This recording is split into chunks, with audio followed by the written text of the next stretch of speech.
Market related ആയിട്ടുള്ള ഏറ്റവും പുതിയ വീഡിയോയിലേക്ക് എല്ലാവർക്കും സ്വാഗതം. എല്ലാവർക്കും സുഖമെന്ന് കരുതുന്നു.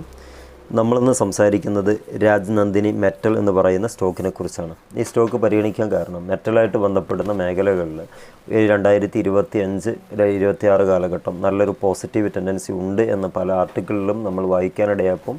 അത്തരം ഒരു സെക്ടറിലുള്ള ചെറിയ വിലക്ക് കിട്ടുന്ന മാർക്കറ്റിൽ അവൈലബിൾ ആയിട്ടുള്ള സ്റ്റോക്കുകളെ കണ്ടെത്തി വീഡിയോ ചെയ്യുക എന്നുള്ളതാണ്. ഇത്തരം വീഡിയോകളൊക്കെ ആഗ്രഹിക്കുന്ന ആളുകൾ ഫോളോ അപ്പ് ചെയ്യുക.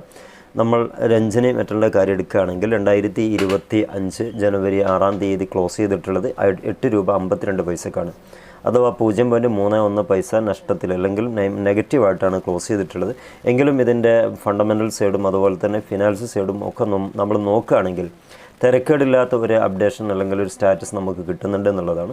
നോക്കാം, ഈ ഒരു ദിവസത്തെ ഒരു പെർഫോമൻസ് നോക്കുകയാണെങ്കിൽ ഈ കമ്പനി പെർഫോം ചെയ്തിട്ടുള്ളത് 8 രൂപ 42 പൈസയാണ് ലോ പോയിട്ടുള്ളത്. 8 രൂപ 99 പൈസ വരെ ഹൈയും പോയിട്ടുണ്ട്. ഒരു 50 പൈസ അല്ലെങ്കിൽ സംതിങ് പൈസ ഒരു വേരിയേഷനാണ് ഇന്ന് നമ്മൾ കണ്ടിട്ടുള്ളത്. അതുപോലെ തന്നെ 52 വീക്കിൽ ലോ വന്നിട്ടുള്ളത് 7 രൂപ 13 പൈസയും 52 ഹൈ പോയിട്ടുള്ളത് 21 രൂപ 35 പൈസയാണ്. ഇതാണ് ഒരു പെർഫോമൻസിൻ്റെ സ്കെയിൽ നമ്മൾ നോക്കുമ്പോൾ മനസ്സിലാക്കാൻ പറ്റുന്നത്.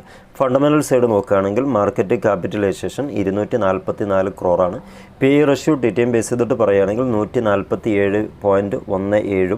അതുപോലെ P B ratio 4.50. Industry P E ratio 14.25. ഡെപ്റ്റ് ടു ഇക്വിറ്റി 1.59 ഉള്ളത്. ROE 3.11%. EPS TTM ബേസ് ചെയ്തിട്ട് 0.06. ഡിവിഡൻഡ് ഈൽഡ് 0 ആണ്. ബുക്ക് വാല്യൂ വരുന്നത് 1.96. ഫേസ് വാല്യൂ 1 വരുന്നത്. നെക്സ്റ്റ് നമ്മൾ നോക്കുന്ന finance side revenue, profit, net worth. പ്രോഫിറ്റിൻ്റെ കാര്യം എടുക്കുന്നതിന് മുമ്പായിട്ട് റവന്യൂയുടെ കാര്യം ഒന്ന് പരിഗണിക്കാം. റവന്യൂയുടെ കാര്യം നമ്മൾ എടുക്കുന്നത് ഒരു ക്വാർട്ടർലി ബേസ് ചെയ്തിട്ടാണ്. ക്വാർട്ടർലി ബേസ് ചെയ്യുമ്പോൾ 2023 September quarter to 2024 September quarter അഥവാ 5 ലക്സുകളാണ്. 2023 സെപ്റ്റംബർ ക്വാർട്ടർ ക്ലോസ് ചെയ്യുമ്പം കമ്പനിയുടെ റവന്യൂ എന്ന് പറയുന്നത് 334 കോടി രൂപയായിരുന്നു. അത് 2023 ഡിസംബർ ക്വാർട്ടറിലേക്ക് എത്തുമ്പം 301 കോടി രൂപയായിട്ട് താഴ്ന്നു പോയിട്ടുണ്ട്. എങ്കിലും 2024 മാർച്ച് ക്വാർട്ടറിലേക്ക് എത്തുമ്പം തിരിച്ചു കയറുന്ന ഒരു ടെൻഡൻസി അവിടെ കാണാൻ പറ്റിയിട്ടുണ്ട്. 319 കോടിയിലേക്ക് റവന്യൂ വന്നിട്ടുണ്ട്. 2024 ജൂൺ ക്വാർട്ടർ ക്ലോസ് ചെയ്യുമ്പം 316 കോടി രൂപയിലേക്കും പിന്നീട് 2024 സെപ്റ്റംബർ ക്വാർട്ടർ ക്ലോസ് ചെയ്യുമ്പം അല്പം ഒന്ന് താഴോട്ട് പോയിട്ടാണ് ക്ലോസ് ചെയ്യുന്നത്. 279 കോടി രൂപ.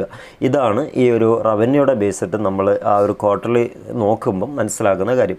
ഇതേ സംഭവം തന്നെ നമ്മൾ ഇയർലി ബേസ് ചെയ്തിട്ട് നോക്കുകയാണെങ്കിൽ അത്യാവശ്യം തിരക്കേടില്ല, ഒരു പോസിറ്റീവ് ടെൻഡൻസി തരുന്നുണ്ട്, അല്ലെങ്കിൽ ഒരു പ്രതീക്ഷ നൽകുന്ന രൂപത്തിലുള്ള ഒരു മൊമെൻറ്റം അല്ലെങ്കിൽ ഒരു ഡെവലപ്മെൻറ്റാണ് കാണുന്നത്. 2020, 21, 22, 23, 24 കാലത്തെ 5 ലക്സുകൾ 5 വർഷത്തെ കാര്യങ്ങളാണ് നമുക്കിവിടെ കാണാൻ പറ്റുന്നത്. അതിൽ 2020 149 കോടി രൂപ മാത്രമായിരുന്നു കമ്പനിയുടെ റവന്യൂ. പക്ഷേ 2021 എത്തുമ്പോഴേക്ക് 632 കോടി രൂപയ്ക്ക് റവന്യൂ ഉയർത്താൻ കമ്പനിക്ക് സാധിച്ചിട്ടുണ്ട്. അതുപോലെ തന്നെ 2022 എത്തുമ്പം അതിൻ്റെ നല്ല ഒരു പോസിറ്റീവായിട്ടുള്ള ബൂമിങ് നടന്നിട്ടുണ്ട്. 1030 കോടി രൂപയായിട്ട് റവന്യൂ ഉയർന്നു. അതുപോലെ 2023 എത്തുമ്പം വളരെ ചെറിയ ഒരു മികവ് കാണിച്ചിട്ടുണ്ട്. അഥവാ 9 കോടിയുടെ 1039 കോടിയുടെ ഉയർച്ച അവിടെയും കാണാൻ പറ്റുന്നുണ്ട്. 2020 സാമ്പത്തിക വർഷം ലാസ്റ്റ് നമ്മൾ 24 നോക്കുകയാണെങ്കിൽ 1221 കോടി രൂപയിലേക്ക് എത്തി. ഇത് വന്ന വഴി നമ്മൾ ആലോചിക്കുമ്പോൾ 2020 കേവലം 149 കോടി രൂപയാണ് കമ്പനിയുടെ റവന്യൂ എന്ന് പറയുന്നത്. അത് 1 by 1 ആയിട്ട് ഇൻക്രീസായി 5ാമത്തെ വർഷം എത്തുമ്പോൾ 2024 എത്തുമ്പം 1221 കോടി രൂപയായി ഡെവലപ്ഡ് ആയിട്ടുണ്ട്. ഇത് നല്ല ഒരു ഗ്രോത്ത് കാണിക്കുന്ന അല്ലെങ്കിൽ സസ്റ്റെയിൻ ചെയ്ത് ഡെവലപ്പായി വരുന്ന ഒരു കമ്പനിയുടെ സ്വഭാവമായിട്ട് വേണമെങ്കിൽ നമുക്ക് പരിഗണിക്കാം. അതിനിടെ അണ്ടർലൈൻ ചെയ്ത് പറയാനുള്ളത്, ഇതൊരു എഡ്യൂക്കേഷൻ പർപ്പസ് വീഡിയോ ആണ്. നിങ്ങൾ ഡിസിഷൻ മേക്ക് ചെയ്യുമ്പോൾ കൃത്യമായി നിങ്ങൾ തന്നെ സ്വന്തമായിട്ട് അനലൈസ് ചെയ്യണം. ഇത് നിങ്ങൾ വിൽക്കാനോ വാങ്ങിക്കാനോ വേണ്ടിയിട്ടുള്ള റെക്കമെൻഡേഷൻ വീഡിയോ എല്ലാം തീർത്ത് പറയാൻ ആഗ്രഹിക്കുകയാണ്. ചാനൽ ഇത്തരം കാര്യങ്ങളൊക്കെയാണ് നമ്മൾ സംസാരിക്കുന്നത്. താല്പര്യമുള്ളവർക്ക് ഫോളോ അപ്പ് ചെയ്യാം. നെക്സ്റ്റ് നമ്മുടെ വിഷയത്തിലേക്ക് തന്നെ പോവാം. റവന്യൂയുടെ ത്രൈമാസ കണക്കും അതുപോലെ വാർഷിക കണക്കും നമുക്ക് കിട്ടിക്കഴിഞ്ഞു. ഇനി പ്രോഫിറ്റിൻ്റെ കാര്യം പരിഗണിക്കുകയാണെങ്കിൽ ക്വാർട്ടർലി ഇയർലി നോക്കുകയാണെങ്കിൽ 2020 to 2024 5 വർഷത്തെ കണക്ക് പ്രോഫിറ്റിൻ്റെത് കാണുമ്പം നിങ്ങളിപ്പോൾ കാണുന്നത് പോലെ 2020 കമ്പനിയുടെ പ്രോഫിറ്റ് എന്ന് പറയുന്നത് വളരെ തുലം 1.16 കോടി രൂപ മാത്രമായിരുന്നു. 2021 വരുമ്പം അല്പം ഒന്ന് ഇൻക്രീസ് ആയിട്ടുണ്ട്. 5.01 കോടി രൂപയിലേക്ക് ഡെവലപ്പ് ആയിട്ടുണ്ട്. അതുപോലെ അവിടുന്ന് പിച്ച വെച്ച് കയറിയിട്ടുണ്ട്. 2022 വരുമ്പം അത്യാവശ്യം 2 ഫിഗറിലേക്ക് അഥവാ 10.102 കോടി രൂപയിലേക്ക് വന്നിട്ടുണ്ട് പ്രോഫിറ്റ്. അവിടുന്നും അല്പം ഒന്ന് ഉയർന്നിട്ടുണ്ട്. 2023 വരുമ്പം 13.68 കോടി രൂപയും നെക്സ്റ്റ് 2024 ക്ലോസ് ചെയ്യുമ്പം 15.24 കോടി രൂപയും അഥവാ വളരെ തുച്ഛമായ ഒരു പ്രോഫിറ്റിൽ നിന്നാണ് 5ാമത്തെ കൊല്ലത്തേക്ക് എത്തുമ്പം 15.24 എന്ന ഒരു ഫിഗർ ഈ ഒരു കണക്കെടുക്കുമ്പം അത്യാവശ്യം തിരക്കേടില്ലാത്ത ഒരു പ്രോഫിറ്റ് 4ാമത്തെ കൊല്ലം ഇവർക്ക് ക്രിയേറ്റ് ചെയ്യാൻ പറ്റിയിട്ടുണ്ടെന്നുള്ളത് ഇത് വെച്ചിട്ട് നമുക്ക് മനസ്സിലാക്കാൻ പറ്റുന്നുണ്ട്. ഇനി നെറ്റ് വർത്തിൻ്റെ കാര്യം കൂടി നോക്കാം. നെറ്റ് വർത്തും നല്ലൊരു പ്രതീക്ഷ തരുന്ന ഒരു സസ്റ്റെയിൻ ചെയ്തുകൊണ്ടിട്ടുള്ള ഒരു ഗ്രോത്താണ് ഇവിടെ കാണുന്നത്. 2020 24 വർഷത്തെ കണക്കുകൾ എടുക്കുമ്പം 2020 കമ്പനിയുടെ നെറ്റ് വർത്ത് എന്ന് പറയുന്നത് വളരെ മൈന്യൂട്ടഡ് ആയിട്ടുള്ള 14.51 കോടി രൂപ മാത്രമായിരുന്നു. നെക്സ്റ്റ് 2021 വരുമ്പോൾ 19.58 കോടി രൂപയും 2022 വരുമ്പം അവിടെ നിന്നും അല്പം ഒന്ന് ഉയർന്ന് 10 സംതിങ് കോടി രൂപ അഡീഷണലായിട്ട് ജനറേറ്റ് ചെയ്യപ്പെട്ടിട്ടുണ്ട്. 29.59 കോടി അഥവാ 2021 19.58 ഈ 2022 വരും 29.59 വന്നിട്ടുണ്ട്. നെക്സ്റ്റ് 2023 വരുമ്പം അത്യാവശ്യം ഒന്നുകൂടി ഡെവലപ്ഡ് ആയിട്ടുണ്ട്. 41.43 കോടി രൂപയിലേക്കും 2024 എത്തുമ്പം കമ്പനി നല്ല ഒരു മികച്ച നെറ്റ് വർത്ത് അവർക്ക് ക്രിയേറ്റ് ചെയ്യാൻ പറ്റിയിട്ടുണ്ട്.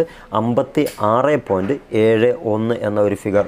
ഇത് 5 കൊല്ലത്തെ കണക്കെടുക്കുമ്പം നേരത്തെ പ്രോഫിറ്റിൻ്റെ കാര്യം പറഞ്ഞതുപോലെ റവന്യൂയുടെ കാര്യം പറഞ്ഞതുപോലെ ഇതും നല്ല ഒരു പ്രതീക്ഷ അർപ്പിച്ച് മുന്നോട്ട് പോകാൻ പറ്റുന്ന രീതിക്കുള്ള ഒരു വളർച്ച കൈവരിച്ച് വരുന്നുണ്ട് എന്നുള്ളതാണ് ഇതിൽ നിന്നെല്ലാം നമുക്ക് മനസ്സിലാകുന്നത്. നെക്സ്റ്റ് ഈ കമ്പനിയുടെ ഷെയർ ഹോൾഡിംഗ് പാറ്റേൺ ഒന്ന് നോക്കാം. ആരുടെ കയ്യിലൊക്കെയാണ് ഇപ്പോൾ ഈ കമ്പനിയുടെ ഷെയർ സൂക്ഷിച്ചുകൊണ്ടിരിക്കുന്നത് എന്നുള്ളതാണ്. നമുക്കറിയാം കൂടുതൽ പ്രൊമോട്ടേഴ്സിൻ്റെ കയ്യിലുണ്ടെങ്കിൽ അതൊരു പ്രതീക്ഷ ഒന്നുകൂടിയും ഊട്ടി ഉറപ്പിക്കുന്നതാണെന്നുള്ളത് നമ്മുടെ ആ ഒരു പ്രതീക്ഷ വെച്ച് ഓരോ കണക്കുകൾ നോക്കുമ്പോൾ അതിനോടൊപ്പം ഒന്നുകൂടിയും ബലവത്താകുന്ന രീതിക്കാണ് പ്രൊമോട്ടേഴ്സിൻ്റെ കയ്യിൽ എത്ര ഉണ്ട് എന്നുള്ളത് നോക്കുന്നത്. ഏതായിരുന്നാലും ഇവരുടെ കണക്കനുസരിച്ച് നമ്മൾ നോക്കുകയാണെങ്കിൽ രാജ് നന്ദിനി മെറ്റലിൻ്റെ കാര്യം പരിഗണിക്കുമ്പോൾ റീറ്റെയിൽ ആൻഡ് അതേഴ്സിൻ്റെ കയ്യിലാണ് ഭൂരിപക്ഷം ഷെയറും ഉള്ളത്. 66.17% അവരാണ് സൂക്ഷിക്കുന്നത്. അഥവാ നമ്മളെപ്പോലെ റീറ്റെയിലേഴ്സിൻ്റെ കയ്യിലാണുള്ളത്. പ്രൊമോട്ടേഴ്സ് എന്ന് പറയുന്നത് വളരെ തുച്ഛമായിട്ടുള്ള എന്ന് പറയാൻ കഴിയില്ല എങ്കിലും 33.71% അവർ സൂക്ഷിക്കുന്നുണ്ട്. നാമമാത്രമായിട്ട് 0.13% ഫോറിൻ ഇൻസ്റ്റിറ്റ്യൂഷനും സൂക്ഷിക്കുന്നുണ്ട്. ഇതാണ് ഇതിൻ്റെ ഒരു ഓവർവ്യൂ സ്ട്രക്ചർ എന്ന് പറയുന്നത്. ഇതിൽ വാങ്ങിച്ചു വെച്ച ആളുകൾക്ക് നല്ല ഒരു ക്ഷമ ഉണ്ടെങ്കിൽ അവർക്ക് നല്ല ഒരു പഠനം കൂടി നടത്തിയിട്ട് വേണമെങ്കിൽ അതൊന്നുകൂടി വെയിറ്റ് ചെയ്യാം. എൻ്റെ പേഴ്സണലി ഒപ്പീനിയനാണ്. എങ്കിലും കാര്യങ്ങളൊക്കെ മനസ്സിലാക്കി ചെയ്യുക. ഇനിയും നല്ല ട്രേഡിംഗ് ദിനങ്ങളൊക്കെ ഉണ്ടാകട്ടെ എന്ന് ഹൃദ്യമായി ആശംസിക്കുന്നു. Wish you all the best. Good bye.